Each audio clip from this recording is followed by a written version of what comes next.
Hello, hello. Thank you for joining us for another podcast episode. I'm excited. I got one of my good friends with us on today. I am really excited. She's going to be talking to us about something that is very, very important.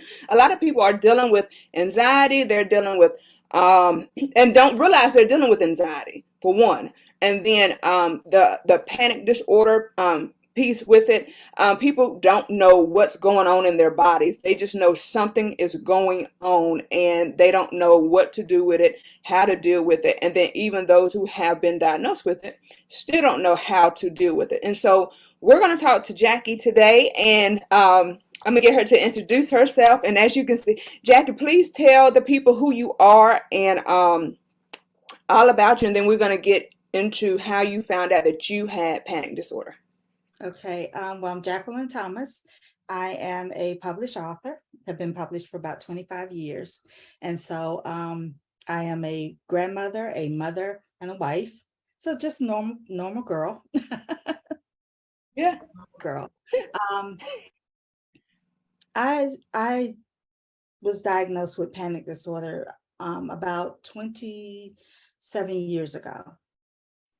I was actually leaving the movies. My husband and I and the kids, I was pregnant with my son, and we were leaving the movie theater.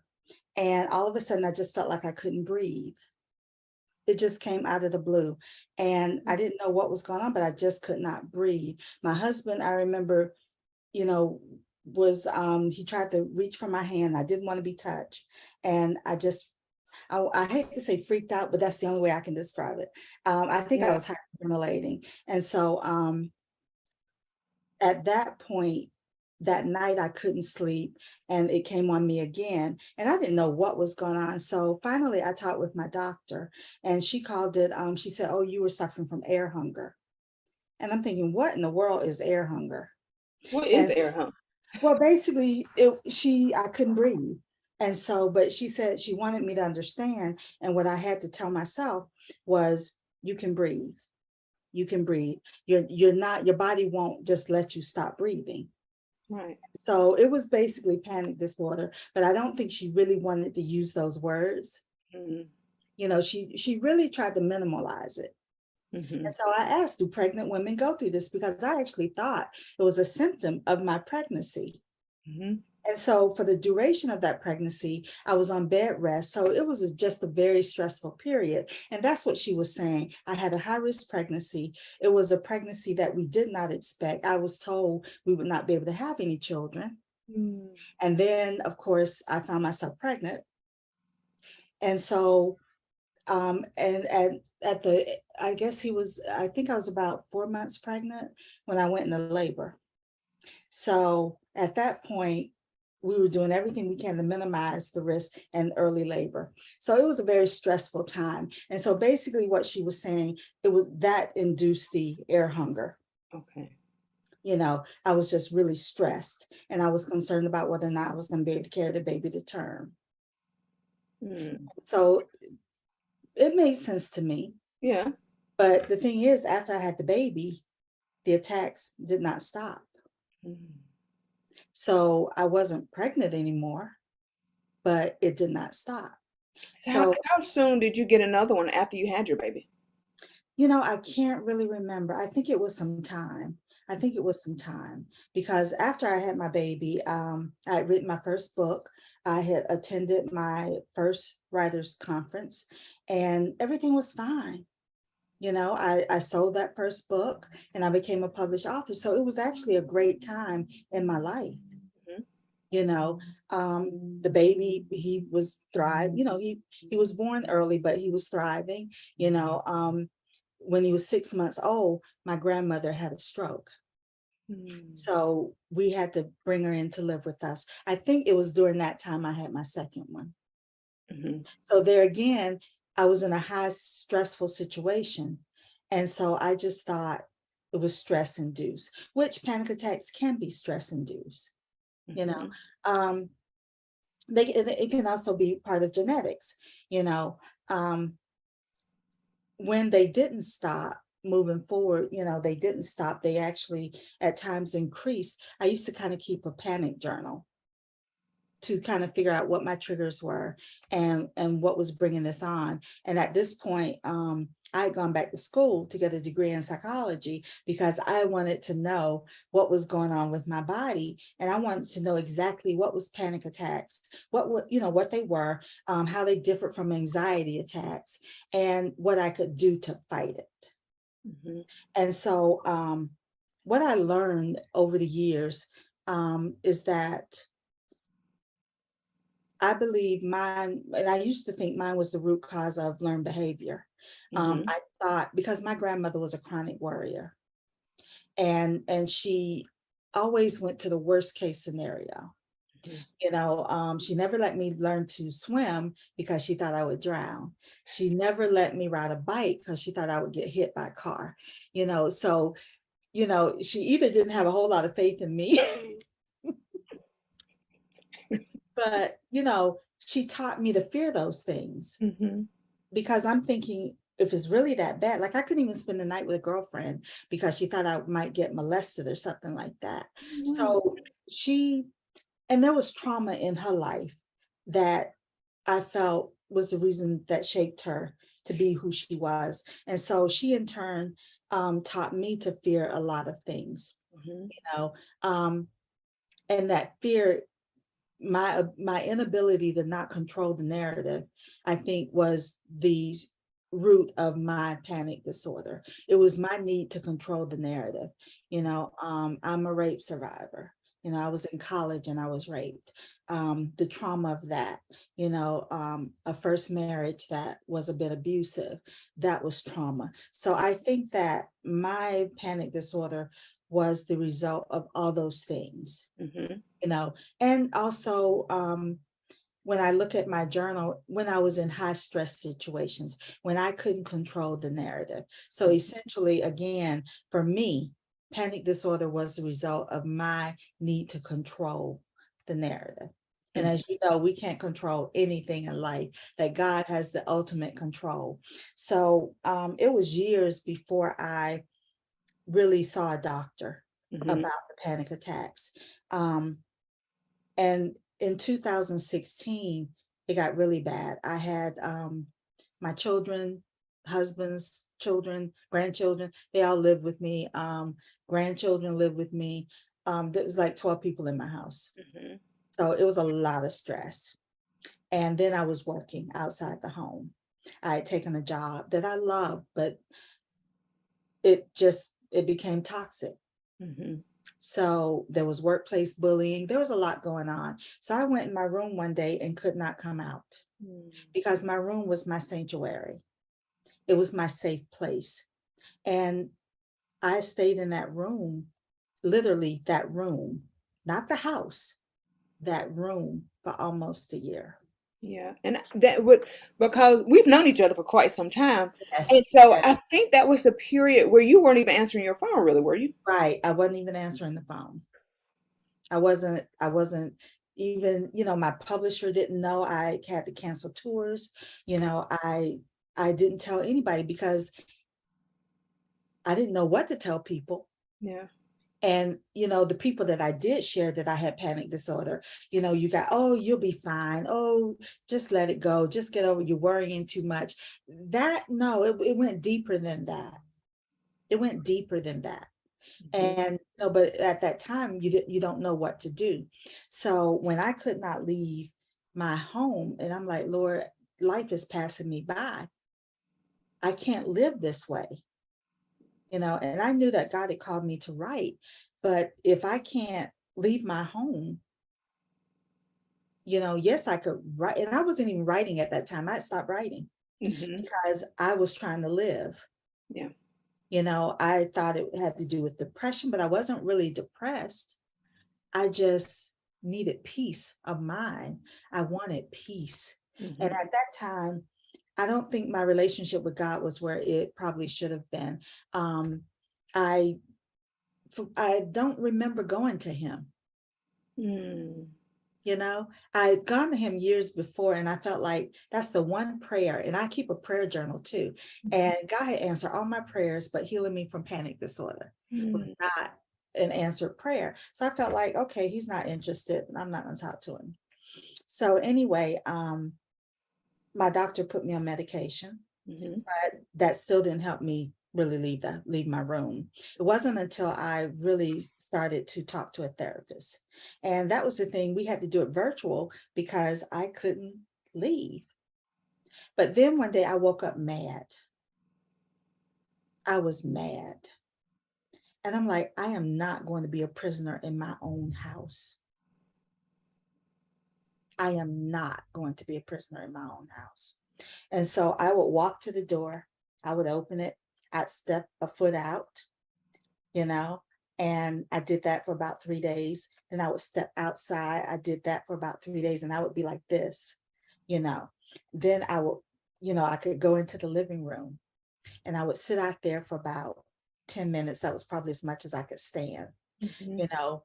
At that time, I went back to school to get a master's in psychology because, again, I was not going to let panic attack beat me.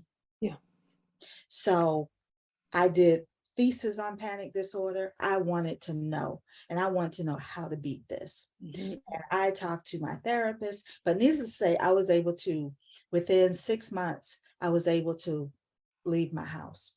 I couldn't drive, but I could leave my house. So my husband and my son had to drive me everywhere. And then my son drives really fast. And I got to the point where I didn't want to ride with him. So, and my husband had to work. So I would drive around the corner, baby steps, baby steps. And I would be in there shaking, crying, praying, screaming sometimes. And I had a playlist that I called Calming Music. And it was a lot of gospel. That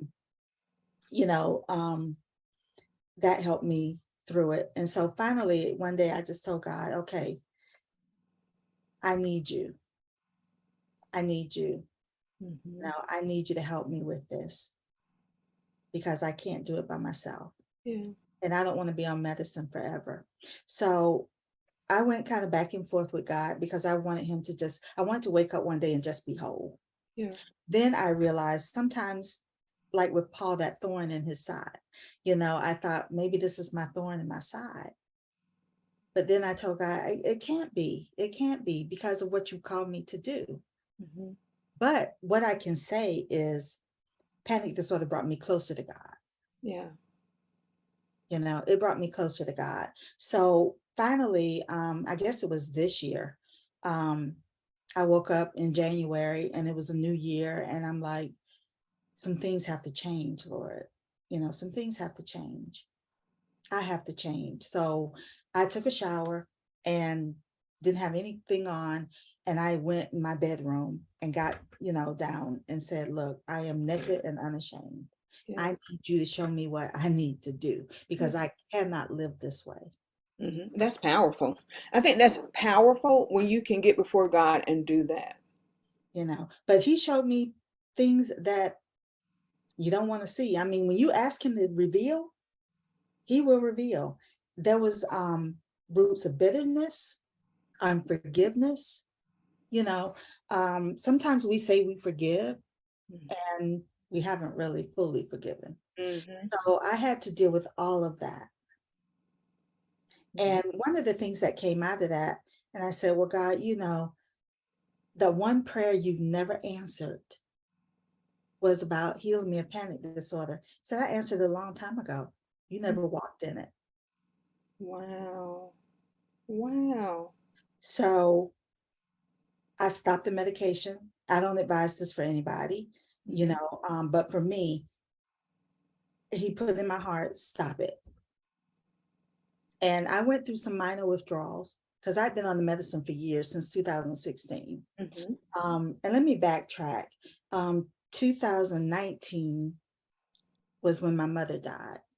Then 8 months after that, my daughter died. So at that point, I was taking the Xanax every day, dealing with my daughter's death. So I noticed health-wise, I started to see some problematic areas. My liver levels were rising and things like that. And the thing about it is, I asked my doctor, is this going to hurt me? And she said, oh, we're just going to keep watch. Yeah, that's always their answer. Mhm. Well, I changed doctors because we moved to Charlotte. And that doctor said, you shouldn't be taking this every day. Now, at that point, I've been taking it almost 2 years, every day. Mm-hmm. So that's why I wanted to get it out my system. So in January of this year, I stopped it cold turkey. Mm-hmm. And she gave me what they call a maintenance drug. But at that point, I didn't trust any of them. Yeah. And I didn't want that drug either. Mm-hmm. So I never took it. And again, I don't recommend this for anybody. You know, is you should taper off. Yeah. But for me, I did what the Lord told me to do. Mm-hmm. And that was to stop it. And so it was a faith move for me. And in that, I can say to today, I've not had any panic attacks, Mm-hmm. and I haven't had the need for the medicine. And see, that's good because I remember when you were telling me that you were going to come off of it, I was thinking because we've talked about my daughter and about her because she has anxiety really Yeah, bad, and she has a fear of driving. She has a fear of so many different things. Is very irrational. yeah, irrational fears. Hmm. But she herself would not take her medicine. They originally they gave her a controlled drug, and I said I didn't want her taking it. I would not allow her to take it. And then her doctor gave her herbal medicine. And I said, no, no, right, you can take this. This is herbal. And she said, no, I'm not taking it, and wouldn't take it. And so she's found you've given me different things to help her cope when she started, and she's incorporated some of those things, and so that has really helped her, and she hasn't had no need for the medicine. Yeah. So maybe you can share some of the things that you use to cope um, when you felt like your anxiety or you were getting ready to go into an attack. Well, for me, um, I with a panic attack, it is when you're triggered, you start to feel like you can't breathe.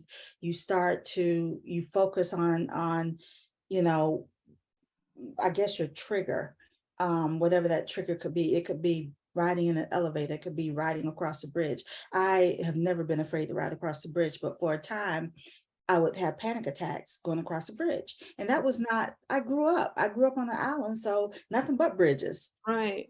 Um, I I learned to meditate, and like I said, I have music. I still have my calming playlist, of music that I listen to.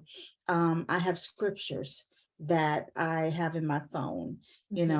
that I read if I start to feel anxious, scriptures about fear and how, you know, God is not the author of fear. Hmm. And what you have to tell yourself is that you are in control. And believe it or not, I learned a lot from you, from other pastors, that God has given us a gift that we can demand our peace, that we can in Jesus' name declare our Hmm. peace. And so that's what I do. I'm anxiety. I'm speaking to you. Hmm. Not have any place here in the name of Jesus. You have to flee. Hmm. And you have to say it with authority. That's right. You also have to focus on something like look in your house. For me, I have a degree in interior design. That's one of my other degrees.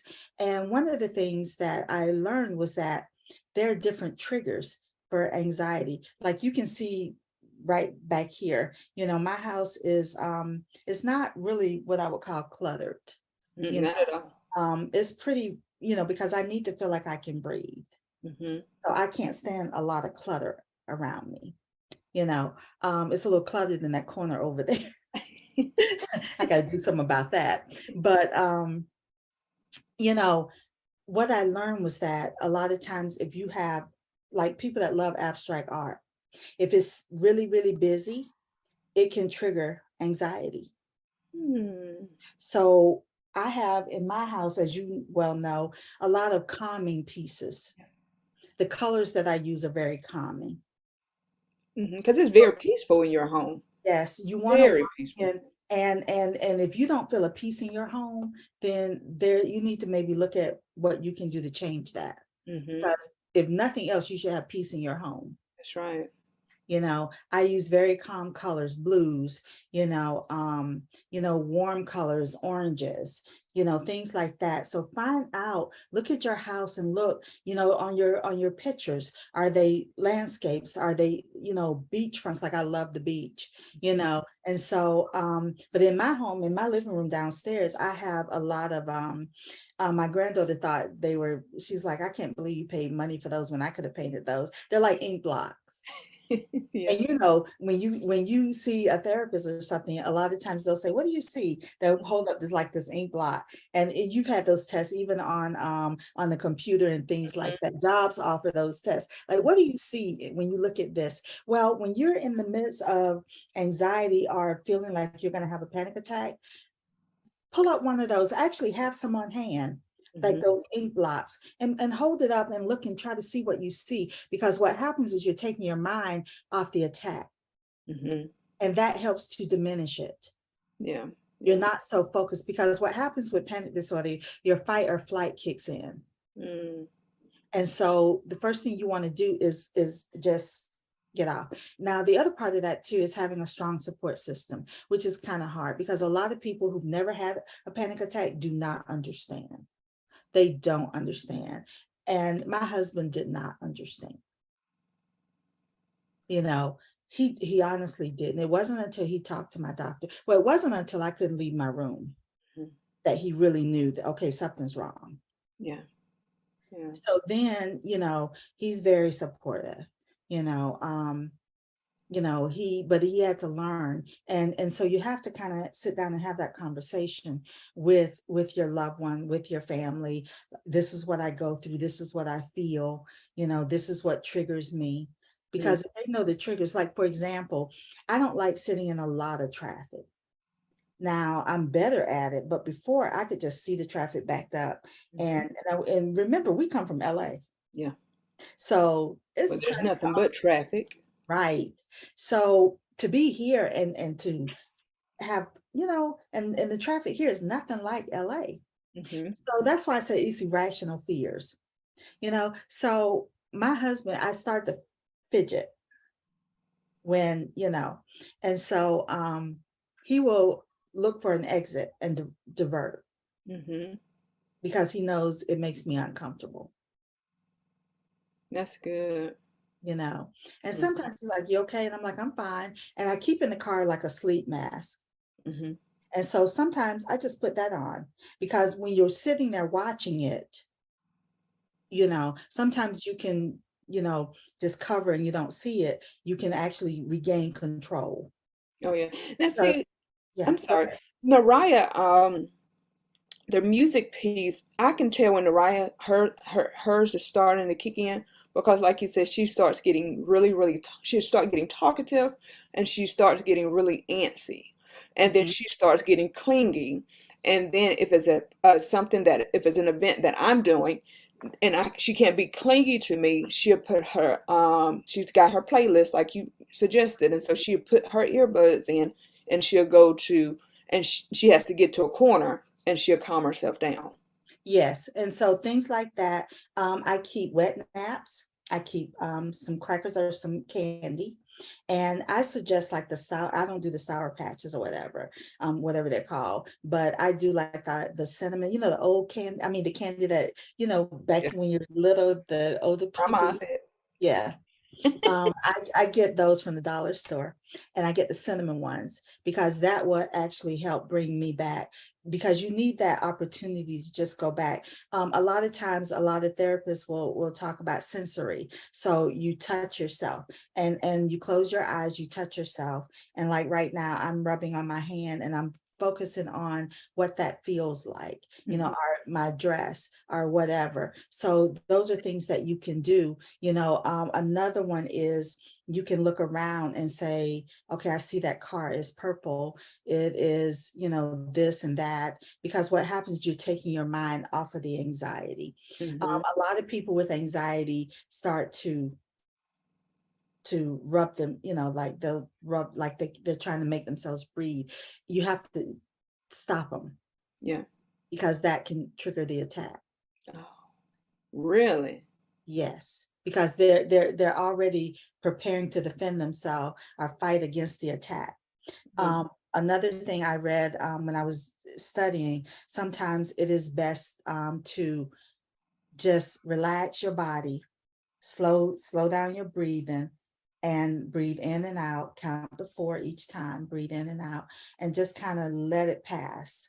Okay. A lot of people, what we do, we brace against it, we fight against it, and that makes it worse. Mm-hmm. What I do now too is I go to a CBD store here and I get these gummies, but they don't have the what is it, the whatever is in marijuana. TCH. Yeah, it doesn't have that because I don't want any of that. I just want and it's for people with anxiety. Yeah. And Yeah. so I can take one of them and get through the day. Mm-hmm. So if I start to feel anxious and I feel like it may go into something more, I can take one of those. But I bought a bag in January and I still have that bag. Oh yeah. Oh yeah. Those things are really helpful. I think I had actually got, I don't know what I got. I think I got the wrong kind. We were at the beach and my children thought it was hilarious. So I went in for something for a headache and they gave me something and I was out of it. Yeah, you got the wrong kind. Yes. And I said, "Oh my, what in the world?" And they just thought that was hilarious. But Yeah, yes, you have to maybe ask questions because I told them I didn't want anything, it's gonna like get that. you I high. just wanted, I just wanted something to just kind of relax me. And basically you just take one Hmm. and they tell you to carry another one with you just in case. But like I say, I bought a bag in January. I still have that same bag. And I may have taken maybe 3 Oh wow. this whole time, you know. But that's better than the pills because, you know. Yeah. So I believe God has healed me. I'm walking in it. I do have on my computer and even on this one, I have it on my laptop. I have it on this one. Basically, my declaration, I walk in victory. I walk in healing. I Hmm. walk in deliverance. Yeah. And I say that, and if you can just divert your focus, meditate, be aware of your surroundings. And what I mean by that, like again, this chair, I can sit here and start feeling this chair, I can feel the desk, it's cool to the touch. And that will take your mind off of your attack. Yeah. What could be an attack? Hmm. Because a lot of times we have panic attacks because we're so in fear of having one. So we are so afraid of it, we trigger one. Hmm. Hmm. And I was doing that for a while where I would I would dread going to bed at night. I think we talked about that. I dreaded going to bed at night. And it was particularly when my husband worked nights because I felt like I was going to have a panic attack and he wasn't going to be there. And even when he was, I wouldn't wake him. So um, I would be looking for this attack. And guess what? It will come. So now, before I go to bed, I thank God in advance for a sweet sleep. Hmm. When I wake up in the morning, I thank God for sweet sleep and for a great day. Today, I'm going to have a great day. I say that every morning. Yeah. Yeah. So I believe that a lot of times we have to proclaim, we have to declare, our healing. We have to walk in our healing, you Mm-hmm. know. Um, and again, I thought that God wanted me to have this forever, you know, um, and I would have had to deal with it. That's why I was trying to find ways to cope with it and live with it, Hmm. not be afraid of it anymore. Right. Right. And I think that's really good because a lot of times people don't want to decree and declare because they are in the midst of it. But that's when you want to do it. You don't wait till you get out of a storm to declare Mhm. victory. You declare victory while you're going through the storm. And so that when Exactly. you get through the storm, that you are out of it, that what you went through will not happen to you again. And even if it does, you know how to speak yourself up out of it. So yeah, I think that's very, very important. but so many people lose hope in the midst of going through something because it's hard. It's like, well, how can It you is. see your way out? You don't feel like you're gonna come out. Right. It's and you And and COVID, and then top that with COVID, those yeah. other fears, you Mm, know, yeah, the last few years has been hard on everybody, mhm, and people, I kind of hate to say, well, I liken this to, like, a winery. mhm, When you go to a winery, you see the grapes, hanging. If you go over to Jerusalem or somewhere over there, you see where the grapes were low on the ground. But here in America, they're raised up high. mhm, And the reason for that, is that the grapes have to be stressed.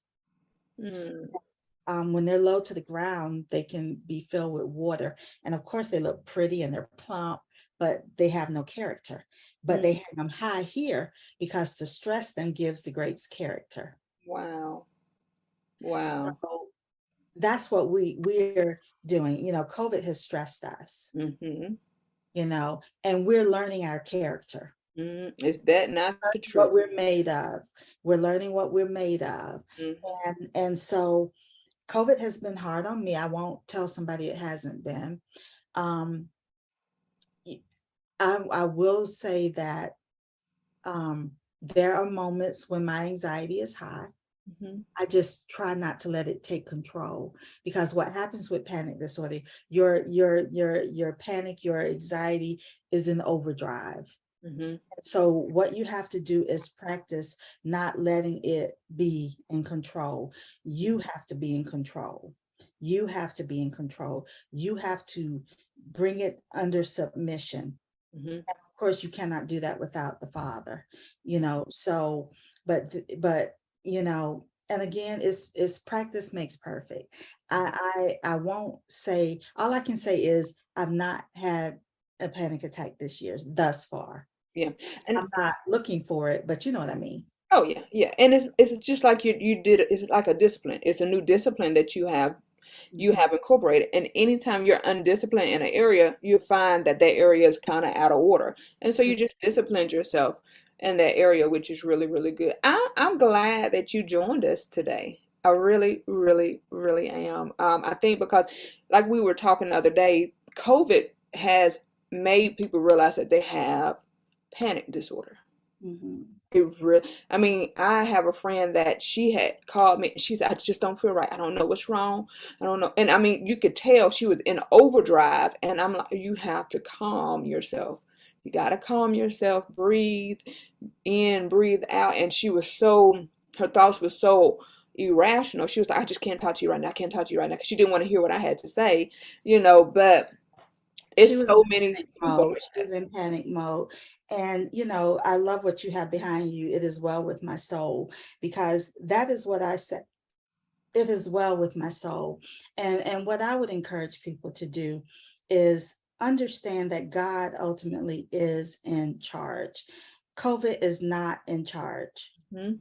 It may look like it, but COVID is not in charge. You Mm-mm. know, you have got to find what makes it well with your soul. You can take all the precautions in the world. Mhm. I just had a booster done. That's the best I can do. It is well with my soul. I am doing what I can to be, as far as preventative care. So Mhm. I'm doing what I can do, and I'm trusting God to do the rest. And Mhm. so you've got to find what is well with your soul, Mhm. and know that God ultimately is still in charge. A lot of us have lost family members, including myself, to COVID. Mhm. But I remember when I was 18, I lost my sister to pneumonia. Yeah. And back then, that was the thing, Mhm. pneumonia. Mhm. There's always going to be something. Mhm. Yeah. We are not in control of that. Mm-mm. We just have to trust God is protecting us. And one of the I think I shared with you, we had an incident here at our house where somebody, you're safe at home, and even after everything that I've gone through, my I had a moment where someone shot a bullet. Now, I don't think they were shooting at my house, Yeah. but the bullet came through our fence, through our window, Mhm. and could have hit the sofa. My father-in-law was sitting there at the moment. Mhm. So seeing that bullet on the floor almost triggered me. But my devotion that morning, before that happened, started off with God is the best security system in the world. Wow.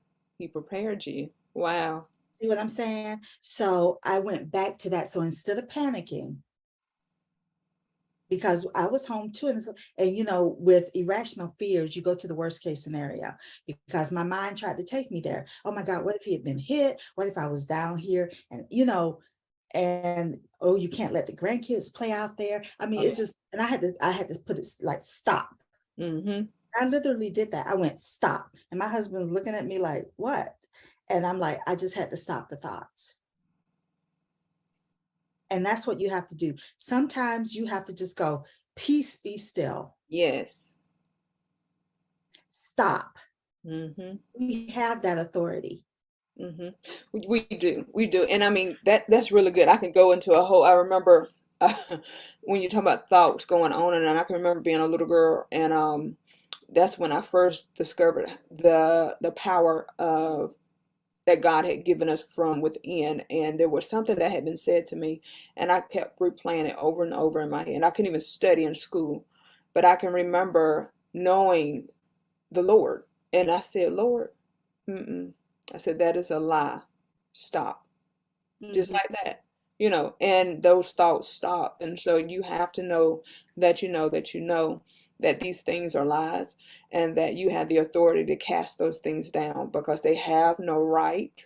They are illegal. They are living illegally in your mind, and so Exactly.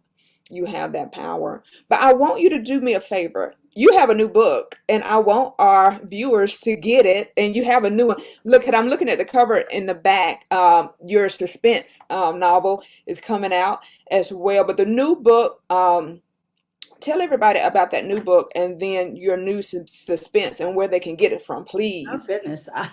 My new book, Her Marine Hero, is currently out, just came out this month, I believe. Last month, just came out last month, Her Marine Hero. And it's actually about a woman who has panic disorder. And she's in love with a Marine who is special ops. So a lot of triggers there. Yeah. But I wrote about that because I wanted people to really understand how easily we can be triggered. And if we let those things, those thoughts get out of hand, what can happen? So even though it's a romance, I write what I call real life romance. And so this is a woman who suffers from panic disorder, and she struggles with her in her relationship with this man because of what he does for a career. Mm-hmm. And so she has to make some decisions. My new one I'm really excited about. My new suspense comes out next month, the 25th, I believe, and it's Evidence Uncovered. And it is about a serial killer in New Orleans. It's y'all. I'm telling you, she was telling me about it as she was writing it. Y'all, I'm ready for it myself. Let me tell you, I'm ready for it to be in a movie, like something. Because when I tell you, when she was telling me about, well, both of them, if you've never read any of her books, I'm telling you, go and look Jacquelin Thomas. Y'all are missing out. I'm telling y'all. I rem You would not want to put it. I have not read not one book that I put down on time to get on time to where I need to get to. I mean, it almost broke up a relationship because he said, "What are you doing downstairs?" Reading. I'm reading. I'm reading. Y'all, I'm telling you. So please, please, please, go ahead. Tell me about. I'm sorry when you started talking about it because. No, it's I'm excited about it. And I want to say too that even with those books, I could not write them before Hmm. because of panic disorder. I couldn't have written Her Marine Hero Yeah. dealing with panic disorder because I felt it would trigger me. Hmm. And so I was able to write about it, wasn't triggered at all. I just understood. And, the editor that actually edited it, which I didn't know, she was a freelance editor. But one of the things when she sent me my notes, she said, "You did an excellent job on panic disorder." She said, "because I suffer from that." And it was very authentic. She didn't know I did too. But she goes, "You researched this very well." Yeah. But no, I lived it very well. Yeah. Right. I lived it. But that felt good because I wanted to be authentic with it. Mm-hmm. So Yeah. So I thank you again for joining us. I thank everybody for joining us for another podcast episode. And as always, I'm praying for you, and we will see you again next week. Thank you, Jackie.